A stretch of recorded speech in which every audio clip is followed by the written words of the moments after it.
Eh bien salut tout le monde, c'est AZK, bienvenue pour ce DeFi Actu du 13 septembre 2024, j'espère que vous allez bien. La news du jour, c'est Coinbase qui lance enfin son Bitcoin wrappé, backé, appelez ça comme vous voulez, sur la blockchain Base et aussi sur Ethereum. Je suppose qu'on va probablement le voir débarquer sur d'autres écosystèmes et j'ai hâte de voir si on pourra faire des trucs sympas avec. Pour l'instant, il y a quelques protocoles qui ont annoncé lancer des pools autour du CBBTC ou quoi que ce soit. J'ai pas eu le temps de regarder ce qu'il y avait, mais si jamais il y a des trucs sympas, je vous ferai un quad beau sur la DeFi. C'est pas une promesse, parce que bon, faut que je regarde quand même ce qu'il y a à faire. Je sais qu'en général, les rendements sur Bitcoin sont pas folichons de chez folichons. Tant qu'on parle de Bitcoin, en ce moment, il y a un vote sur la gouvernance de Sky qui vise à retirer le WBTC du collatéral.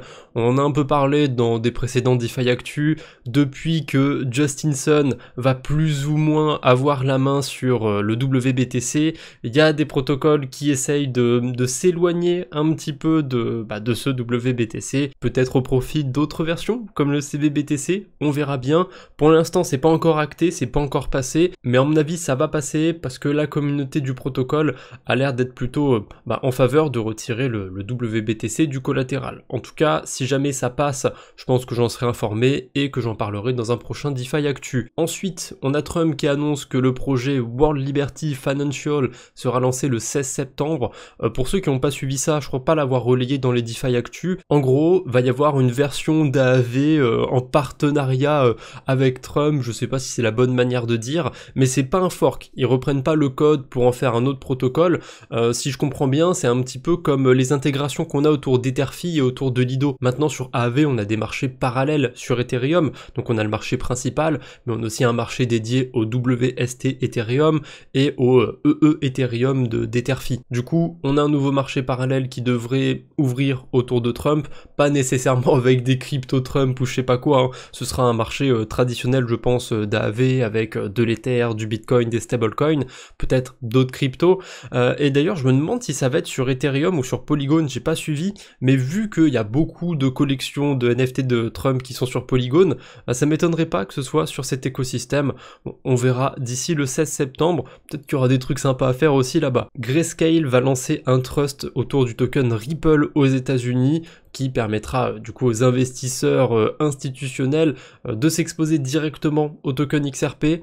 Je sais pas si c'est particulièrement une bonne nouvelle, je suis pas fan du token XRP, et il y a Joestar, j'ai pas pris son tweet, qui avait relevé ça, que la dominance de Ripple allait passer de 30% à 1,5% en l'espace de 7 ans.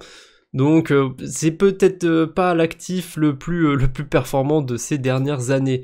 On a Hamster Combat qui va être listé sur Binance a priori via un launch pool. Donc on a aussi des informations par rapport à la tokenomics. C'est un sujet que j'ai pas du tout couvert sur la chaîne YouTube. Les bots Telegram, les airdrops à farmer sur Telegram et compagnie, ça m'intéresse pas du tout. Et du coup au total il y aura 100 milliards de tokens Hamster. Dropstab fait une prédiction d'1 centime par token si jamais la valorisation totale de tous les tokens ce serait 1 milliard de dollars. D'un côté ça me paraît beaucoup, mais d'un autre il y a d'autres projets sur Telegram qui ont réussi à se lancer à ces valorisations là. Après au bout d'un moment, c'est bien qu'il y ait des nouveaux projets sur l'écosystème, mais je sais pas s'ils peuvent tous se permettre d'être valorisés à 1 milliard de dollars. Oui, il y a beaucoup d'utilisateurs sur Telegram, mais quand je regarde la métrique des différents protocoles, quand je regarde les métriques sur la DeFi, je comprends pas comment ça peut être autant valorisé. Bon, c'est comme ça, il y a la hype en ce moment du côté de Telegram, donc si jamais vous avez farmé du côté d'Hamster Combat, a priori, le token, c'est pour bientôt. Pour une fois, pas de mauvaises nouvelles, donc il n'y a pas eu de hack ces derniers jours, j'ai pas grand chose à vous dire, donc on enchaîne directement avec les levées de fonds. J'en ai vu plusieurs sur les derniers jours, à commencer par Uma, une plateforme autour des real world assets a priori. J'en connais pas plus, je saurais pas trop quoi vous dire autour de ça. Par contre, ils ont levé 38 millions de dollars, c'est pas mal. On a Amalgam, j'ai pas bien compris le projet, j'ai pas pu voir le site, je sais pas pourquoi ça se bloque sur mon navigateur, j'arrive pas à y accéder, mais d'après leur description, ce serait une sorte de DEX de lending, donc je sais pas exactement comment ça va marcher, ça a attisé un petit peu ma curiosité ce projet, ils ont levé 2,5 millions de dollars, donc j'ai réessayé d'aller voir le site, mais vraiment j'ai pas réussi jusqu'ici. Après je sais pas s'ils sont encore en mainnet ou en testnet. On a Infinite qui a levé 6 millions de dollars, si je dis pas de bêtises, ils sont derrière plusieurs protocoles eux, et je crois qu'ils sont entre autres derrière le protocole de lending Init, qui est sur la blockchain Mantle et sur la blockchain Blast, peut-être que maintenant ils sont sur d'autres écosystèmes aussi. Donc Init, ça fait un moment qu'ils ont une campagne de points, je pense que le fait que la boîte qui est derrière lève des fonds, ça va peut-être amener à un token, un de ces quatre. On a Gazhawk qui a levé 1,6 million de dollars. Gazhawk, en ce moment, c'est pas le projet le plus intéressant pour être honnête, parce que c'est un service de RPC sur Ethereum qui vous permet de payer vos transactions moins cher. Sachant qu'en ce moment, les transactions sont vraiment pas chères sur Ethereum, c'est pour ça que je dis que c'est pas hyper pertinent de l'utiliser aujourd'hui. Mais je me rappelle qu'en 2023, j'ai eu l'occasion de l'utiliser un petit peu, et malgré que 2023, ça s'est plus ressenti comme une année de bear market par rapport à 2024, et ben les frais étaient régulièrement plus élevés sur Ethereum, donc j'avais testé un petit peu Gazhawk, je me souviens que j'avais fait 2-3 transactions là-bas, et ça marche bien, donc c'est cool qu'ils lèvent des fonds, je suppose que c'est pour continuer de faire tourner leur RPC, parce que je pense que ça coûte quand même un peu d'argent, et je sais pas s'ils arrivent à générer beaucoup de revenus en particulier, je sais même pas d'ailleurs s'il y a un business model autour de cette solution. En tout cas, c'est quand même un bon truc pour les utilisateurs, donc si jamais quand les frais reviendront plus cher sur Ethereum, vous avez besoin de passer 2-3 transactions, jetez un œil à Gazhawk pour voir comment ça marche et pour potentiellement payer un peu moins cher.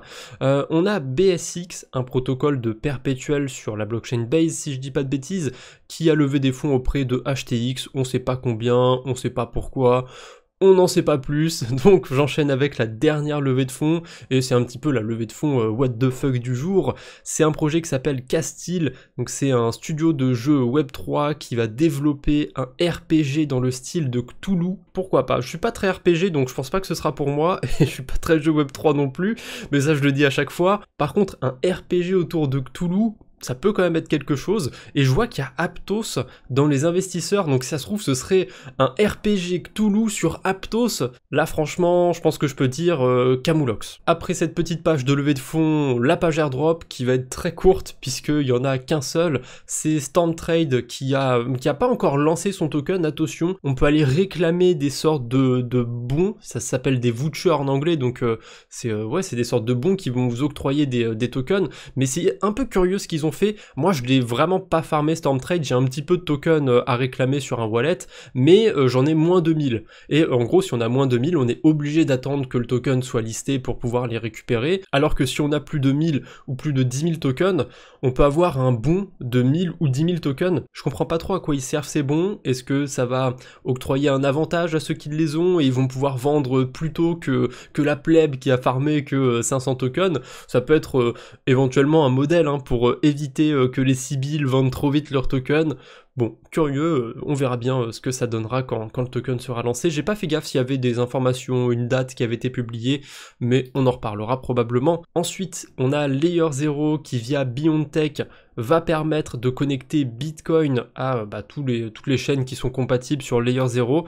Aucune idée de comment ça marche parce que pour l'instant quand on va sur le site de Beyond, on a juste un compte à rebours, donc je suppose que c'est pas encore live. Ça reste intéressant, j'ai hâte de voir ce qu'on va pouvoir bridger, et mine de rien, je crois que je l'ai dit aussi dans un récent DeFi Actu, mais il y a de plus en plus de bridges, d'alternatives pour échanger du Bitcoin, et même des alternatives qui permettent d'aller sur le réseau natif Bitcoin, et je trouve ça très intéressant. On a Squid, tant qu'on parle des bridges, qui lance sa V2, et j'avais mis un commentaire quelque part, je crois que c'était sous un post de Mage, où j'avais dit qu'à tous les coups, ils avaient fait une annonce en fait avec la date du 12 septembre, et j'avais dit qu'à tous les coups ce serait juste une nouvelle UI, donc interface utilisateur, ou user interface en anglais, et j'avais pas tort. Ils ont lancé une nouvelle interface utilisateur, pas de news autour d'un airdrop ou quoi que ce soit. De toute façon, Bon, ça va peut-être faire comme Arbitrum, ils vont peut-être lancer un token un jour, mais jusqu'ici, ils continuent de dire que non, il n'y aura pas de token, blablabla, blablabla.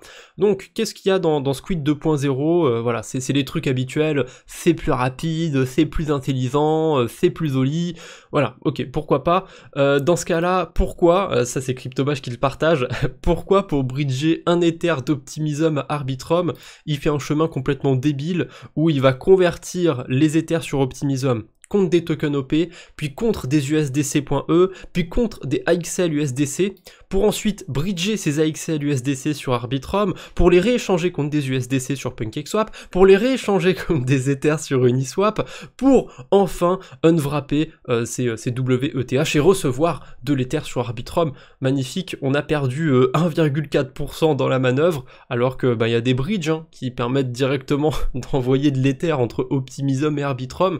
Je suis à peu près sûr qu'il y a moins de frais, je pense, ça m'étonnerait que ce soit le chemin le plus optimal de la part de Squid, mais voilà, je pense que leur version 2.0 est peut-être un petit peu trop récente, et que pour l'instant il risque d'y avoir des petites anomalies, on pourrait dire, mais c'est très rigolo de voir le chemin qui est proposé par ce bridge, qui est complètement absurde, complètement débile même on peut le dire, parce que là ça fait faire 15 000 swaps alors qu'on a des protocoles comme Acros, qui permettent d'échanger directement de l'Ether entre ces deux blockchains. Petit retour sur les deux vidéos que j'ai sorties hier, si jamais vous êtes passé à côté, ça peut peut-être vous intéresser. Il y en a une où j'ai abordé la nouvelle fonctionnalité de Rabi Wallet qui permet de payer ses frais en stablecoin, et ça permet de le faire avec tous les portefeuilles qui sont connectés sur votre Rabi, ça permet de le faire sur toutes les blockchains qui sont compatibles avec Rabi. C'est vraiment une bonne fonctionnalité, et du coup si vous voulez en savoir plus, je vous mettrai ma vidéo dans la description. Et pour la deuxième vidéo que j'ai fait hier, vous pouvez aller la voir, mais je pense que le plus important c'est directement d'aller sur Etherfi, et vous aurez le lien dans la description aussi, parce que Etherfi va lancer son airdrop saison 3,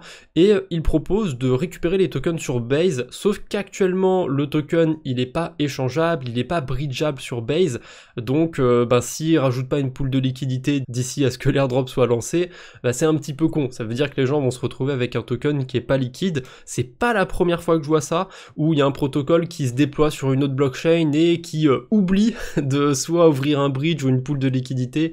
Donc si jamais vous avez farmé Etherfi de près ou de loin, faites attention et choisissez Arbitrum, ou alors ne choisissez pas, comme ça ce sera sur Ethereum pour récupérer vos tokens. Pour terminer cette vidéo, deux petites news un peu plus légères. La première, c'est le CryptoPunks 2386 d'une valeur de 1,5 million de dollars qui vient d'être vendu pour seulement 23 000 dollars suite à un coup de génie. Alors, à l'époque, il y avait un CryptoPunk qui avait été fractionné en 10 000 tokens, donc il y avait 10 000 parts de ce CryptoPunk, sauf que pour échanger ces différentes parts de ce CryptoPunk, les gens allaient sur une plateforme qui s'appelait Niftex. Et évidemment, la bulle des NFT a éclaté depuis, les gens s'intéressent moins aux NFT, et le site, le service aujourd'hui, il est plus accessible. Sauf que le site n'est plus accessible, mais la blockchain, ce qui est construit dessus, ça bouge pas. Donc il y a un petit malin qui a vu que le smart contract fonctionnait un peu particulièrement. En gros, il pouvait faire des propositions de rachat pour les différentes parts, il a fait des propositions de rachat du coup pour toutes les parts, et si au bout de 14 jours, la personne qui a eu une proposition ne rejette pas la proposition, c'est accepté. Je trouve que le mécanisme est complètement débile, complètement stupide, mais du coup il a réussi à acquérir le NFT pour 10 Ethereum. Ça lui a juste pris 14 jours au final, et ça lui a coûté quelques Ethereum, mais voilà, le développeur qui a vu ça qualifie l'opération de vol du siècle. Et pour terminer, on a SpaceX qui a accompli le premier vol et la première marche spatiale commerciale. Donc écoutez, pourquoi pas, je pense que ça devait être une expérience assez déroutante pour ceux qui étaient dedans, puisque voir la Terre à plusieurs kilomètres, être plongé un petit peu dans le noir le plus profond comme ça va être une expérience assez unique. Bref, je ne vous embête pas plus pour aujourd'hui, j'espère que cette petite vidéo vous a plu, on se retrouve bientôt j'espère, d'ici là portez-vous bien, salut tout le monde.